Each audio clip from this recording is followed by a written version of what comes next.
तो हमारे प्यारे किसान भाइयों, कैसे आप सब? उम्मीद है कि आप सभी अच्छे होंगे। किसान भाइयों, आज का टॉपिक भी बहुत ही अच्छा इन्फॉर्मेटिव होने वाला है। बहुत सारे ऐसा किसानों का मेरे पास कमेंट आता है, कॉल आता है कि सर पंगास मछली को हम ठंडी में स्टॉक कर सकते हैं या नहीं कर सकते हैं। ये चीज़ हमेशा मन में रहता है। क्या होता है कि गांव वाला जो नए नए फार्मर होते हैं, जो पुराने फार्मर हैं उनको तो पता है, ऑलरेडी पता है उनको कैसे क्या क्या करना है। जो नए फार्मर होते हैं उनको गांव वाले क्या बोलते हैं कि मतलब कि ये ठंडी में नहीं रख पाओगे, पंगास मछली का बच्चा मर जाएगी, प्रॉब्लम हो जाएगा, नुकसान हो जाएगा।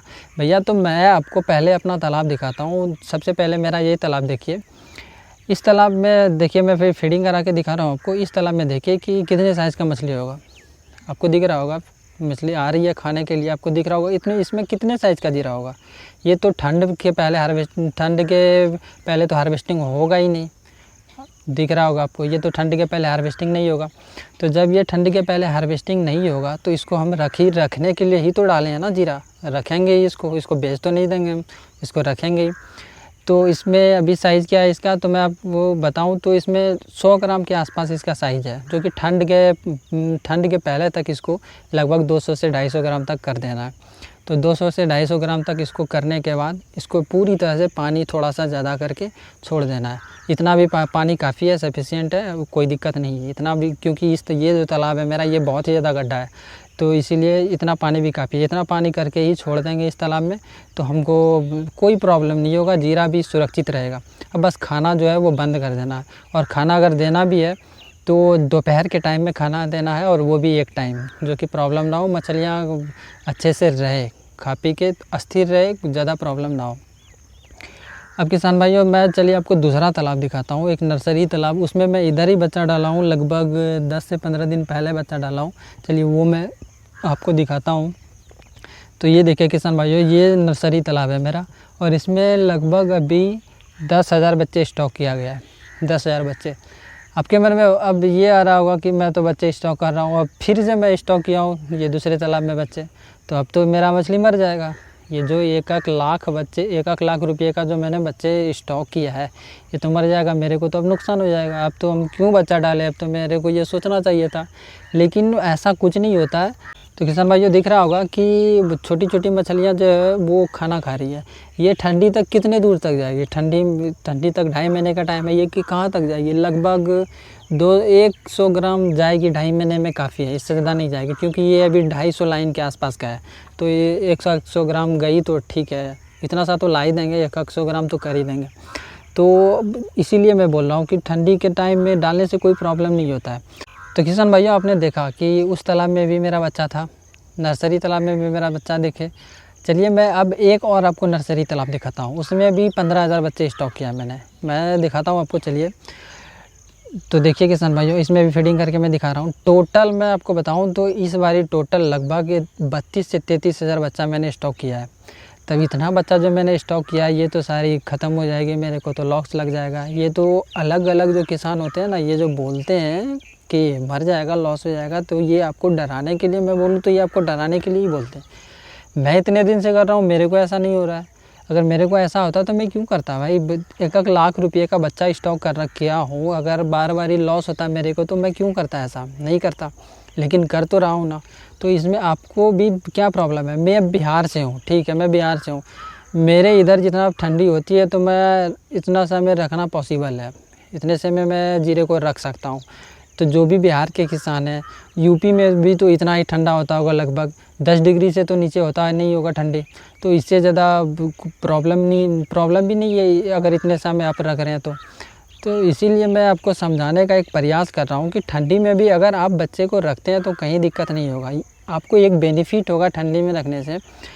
अगर आप 10,000 बच्चे का भी स्टॉक कर रहे हैं तो ठंडी के बाद वही बच्चा अगर आप सेल करना चाहते हैं उधर लोकल में, तो वही बच्चा आप सेल कर सकते हैं वही बच्चा आप उधर। अभी आपको 2.5 रुपये में बच्चा मिल जाएगा, लेकिन वही आप जब ठंडी के बाद आप इसको सेल कीजिएगा तो वही बच्चा आपको 10 रुपये में मतलब बिक जाएगा। आपका बच्चा 10 रुपये में, 100 ग्राम की मछली होगी तो 10 से 15 रुपये में बिक ही जाएगा। तो अगर आपके पास छोटा 1 ही पाउंड है और एक नर्सरी पाउंड है, तो आप 5,000 अगर मछली का आप खुद को मतलब कि खुद के लिए 5,000 मछली का बच्चा आप ले लीजिए, 5,000 मछली का बच्चा दूसरे के पाउंड के लिए ले लीजिए बेचने के पर्पज़ से, तो उसी से आपका बच्चे का पैसा निकल जाएगा, उसी से आपके भी बच्चे का पैसा निकल जाएगा। तो क्या दिक्कत है इसमें? तो स्टॉक करने से कोई प्रॉब्लम नहीं होता किसान भाइयों, बशर्ते मछली का जो साइज़ है वो 100 ग्राम तक कम से कम हो जाना चाहिए, ज़्यादा भी छोटा नहीं होना चाहिए। ज़्यादा छोटा होगा तो प्रॉब्लम होगा, फिर मोर्टेलिटी हो सकता है, तो इसलिए ज़्यादा छोटा नहीं होना चाहिए, कम से कम 100 ग्राम का आपके पास होना चाहिए बच्चा।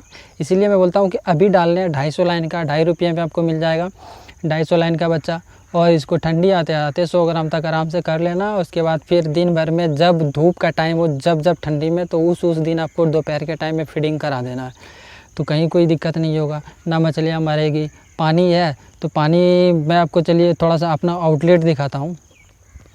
तो ये देखिए आउटलेट नर्सरी तालाब में दिखा रहा हूँ, ये देखिए आउटलेट।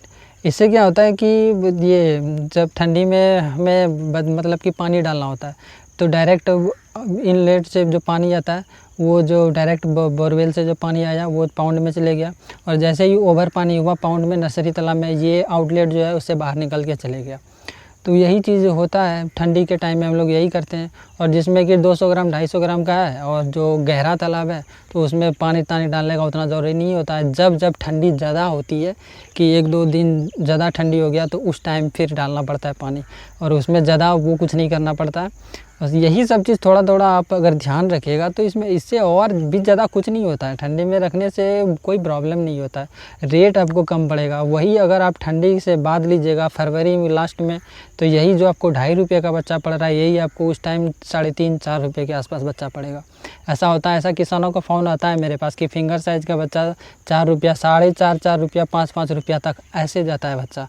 तो आप छोटे अगर स्टेप लीजिएगा, छोटे बचाने के लिए 1-1 ₹2 अगर आप बचाइएगा तो फार्मिंग में वहीं से आपको फ़ायदा होगा। अगर दाना में भी ₹1-2 केजी आपको बच रहा है तो बहुत ही ज़्यादा बच रहा है। अगर जीरे में भी ₹1 से ₹2 अगर बच रहा है, जो कि ज़्यादा जीरा स्टॉक करते हैं 30,000 35,000, उसको आप देख लीजिए कि अगर ₹1 भी बचा तो 30 से 35,000 रुपया उसको बच गया। तो वैसे ही 1-1 ₹2 आप बचाइएगा तो इससे जो बेनिफिट आएगा तो आपको बाद में ये फ़ायदा देगा। कम से कम एक ये चीज़ तो होगा कम से कम कि आपके अगर पाउंड पे लेबर है, वर्कर है, तो उसका तो पैसा निकल जाएगा उतने में ही। तो ये तो आपको दिमाग लगा के करना ही पड़ेगा, नहीं कीजिएगा तो फिर दिक्कत होगा और बड़ा प्रॉब्लम होगा। ऐसे फार्मिंग करने में नुकसान फिर हो सकता है, क्योंकि जब जीरे का रेट ज़्यादा पड़ेगा, फीड का रेट ज़्यादा पड़ेगा, निकलेगा कम दामों में, तो नुकसान होना तय है। इसीलिए थोड़ा सा दिमाग लगा के काम कीजिए, अच्छे से कीजिए। फिश फार्मिंग में भी फ़ायदा है, ऐसा नहीं है कि नहीं है, और डरना नहीं है भैया। जब आप तालाब बनवा लिए हो, कदम आगे बढ़ा दिए हो, तो फिर कदम पीछे नहीं करना है।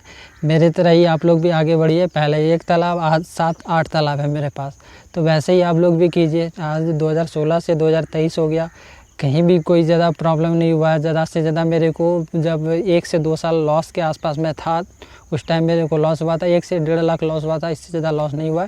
और आज 250 क्विंटल 300 क्विंटल माल निकालता हूँ 1 साल में। तो इसीलिए मैं आपको एक बताने का आपको तरीका समझा रहा हूँ कि कैसे कैसे क्या करना है। तो उम्मीद है कि समझ गए होंगे आप मेरे वीडियो में सब। क्यों ठंडी में अगर नहीं जो किए स्टॉक कर लीजिए, कोई दिक्कत नहीं है। हाँ, लेकिन थोड़ा सा आपको देख लेना कि आपके इधर कितना ठंडी पड़ता है। अगर 10 डिग्री से कम में जाता है तो फिर मत कीजिएगा, फिर थोड़ा सा नुकसान होने का संभावना है। इसीलिए ठंडी के टाइम में आप लोग मत कीजिएगा जहाँ पे बहुत ही ज़्यादा ठंडा होता है। अब चलिए किसान भाइयों, मैं आपको दिखाता हूँ कि मेरे पास जो अभी मतलब दिसंबर के टाइम में हार्वेस्टिंग करना है वो मछलियाँ थोड़ा सा दिखाता हूँ। तो इस साइज़ का जो मछली है अभी जो आपको वीडियो में दिख रहा है, अगर इस साइज़ का मछली है तो ये साइज़ का मछली आपको ठंडी में नहीं रखना है। इसी साइज़ का मछली ठंडी में नहीं, मतलब कि 250 ग्राम से ऊपर नहीं रखना आपको पाउंड में, और 100 ग्राम से कम का भी नहीं रखना है आपके पाउंड में। वो टोटल रिजल्ट यही निकलेगा। आपको बस निकाल के इतना सा पे स्टॉप कर देना। इतना सा अगर आप कर लिए तो फिर ठंडी में आप सक्सेस हैं, कोई दिक्कत नहीं है। तो इस तालाब में जो दिख रहा है ये बच्चा, ये ठंडी से पहले हार्वेस्टिंग इसको करना है। मैंने पहले ही वीडियो डाला है कि कैसे इसको ग्रोथ करवाना है, क्या क्या खिलाना है। तो इसको ठंडी से पहले हार्वेस्टिंग करना है, चाहे जो भी हो जाए किसी भी हालत पे। तो आपको मैं वीडियो में दिखाऊंगा ही, बताऊंगा कि ठंडी के टाइम में कितने साइज़ का हुआ। फ़िलहाल इसका हम सैम्पलिंग करेंगे कुछ दिन के बाद, और उसका भी वीडियो दिखाएंगे कि सैम्पलिंग कैसे करना है। तो उम्मीद करता हूँ कि ये वीडियो आपको कुछ समझ में आया होगा। अगर समझ में आया होगा थोड़ा भी, तो वीडियो को लाइक कीजिएगा, सब्सक्राइब कीजिएगा। मिलते हैं अगले वीडियो में, अभी के लिए बाय बाय, जय हिंद जय।